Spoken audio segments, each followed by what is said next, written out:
Hey guys, it's me, Zello Pineda, your middle class sneakerhead. Welcome back to another episode of the vlog. Today's video, we do have a review and on foot of these bad boys right here. These are the Air Jordan 1 OG High Patent Bred. These are one of the most anticipated sneaker releases of 2021. Well, actually, they were released at the end of 2021. And as a year ender, yes, these guys are hard. So we're gonna be breaking down some materials for you guys, put them on feet, see how they look. And if you were wondering how these guys fit, you came to the right place. Stay tuned.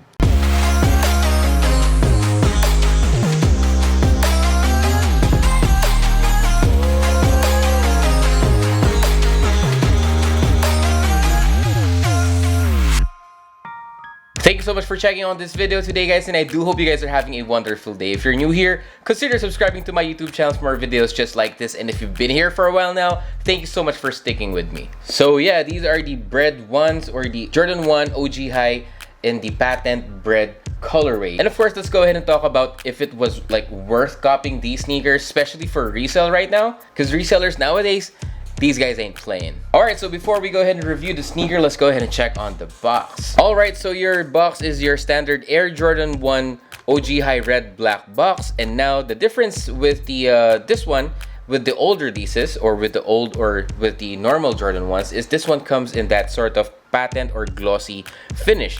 It has the same indentations, has the same logo, branding and such, red, black, Nike on top. And of course, you do have that Nike on the side with the size label. And I got a size 11. We'll talk about fit in just a second. Of course, the box has to match the sneaker overall. Official colorway of the sneaker, black, varsity, red, and white. Man, you gotta be careful with the box too. It's too glossy. You know what? I have sweaty palms, right? I have sweaty palms. Whenever I touch this one, I always see my thumbprint or my fingerprints in here, so it's just like, man. All right, so first impressions of the sneaker.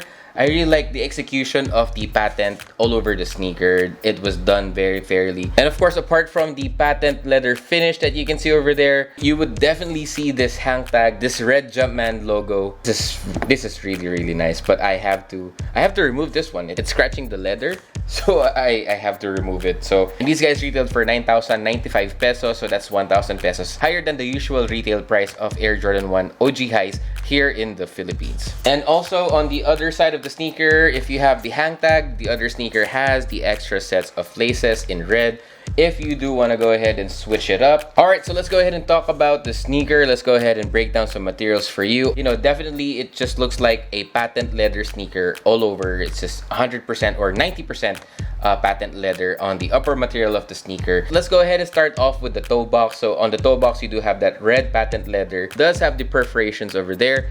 So let's see if they are actually comparable. Perforations are mostly just the same size as your standard Air Jordan 1, so nothing new to that. Of course, on the mud guards, on the panels, and on the back of the sneaker, you do have that black patent leather covering the sneaker. The quality actually of my pair, okay, just my pair, is okay, no scratches really. So Jordan Brand was a little bit careful with this one, especially that the whole sneaker, or again 90% of the sneaker, is made out of patent leather, which is good Jordan Brand, which they should always check, not just on Jordan 1s, not just on like special releases just like this, but even hopefully for the GRs, please start checking your pairs before actually bringing them to retailers. Of course, continuing back here on your Wings logo, you do have more of that red leather on the swoosh, and of course on the Wings logo and on the back heel of the sneaker. On the lateral side only, you will see the Air Jordan 1 Wings logo embossed in black, and this is very nice. I like it.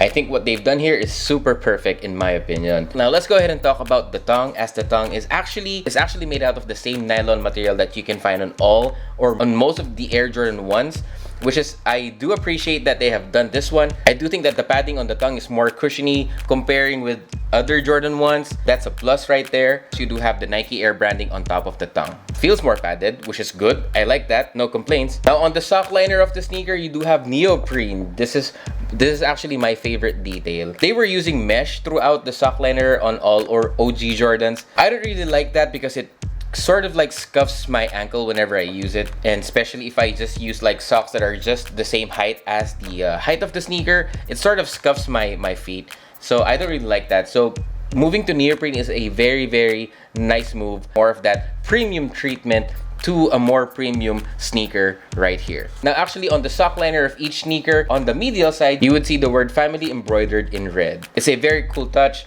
It gives more of that premiumness, and it makes the sneaker more special than it really is. Moving to your midsole, you do have a standard Air Jordan 1 midsole in white crispy white midsole over there. And of course, moving to your outsole, you do have the best traction in the world. This one is a standard Air Jordan 1 outsole, and this one is in varsity red. And of course, since this one is the Bred colorway, the OG colorway, the ones that mostly started it all for Michael Jordan, especially for Jordan brand, it doesn't get any better than this.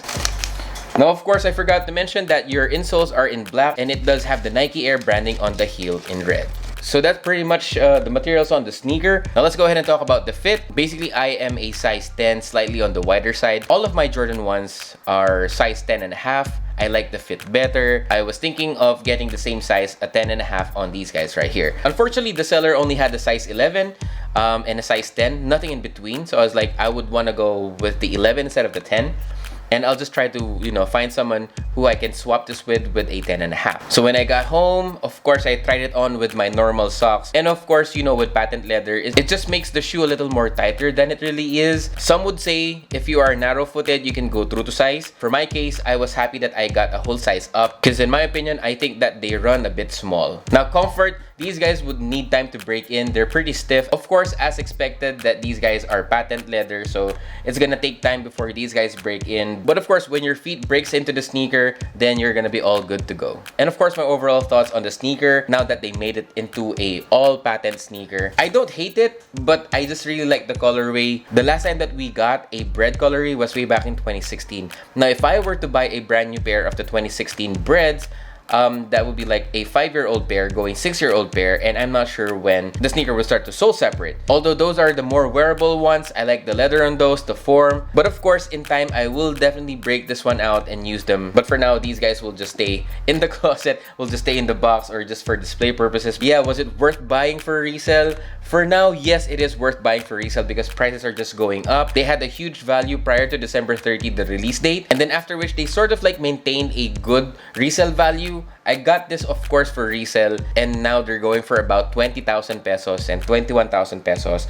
I'm not sure how the resale will be in the next couple of months, but overall, if you love Air Jordan 1s, the history of Air Jordan 1s, this one would be a must-cop for you, regardless of the material used on the sneaker. So there you have it. That is my review and on foot of the Air Jordan 1 OG High Patent Bred. And of course, this one is my first review of 2022, and we gotta make it count. Let me know in the comment section down below of what you think of the sneaker right here. Is this worth the hype? Is it worth the resale value at the moment? And are you willing to pay resale for these patent leather Air Jordan 1 Bred? If you like this video, please go ahead and smash that like button here on the bottom of the screen. It does help out with algorithm, and it helps the channel grow. If you're new here, consider subscribing to my YouTube channel for more videos just like this. There you have it. Thanks so much for checking on this video today, guys, and I will see you on the next one.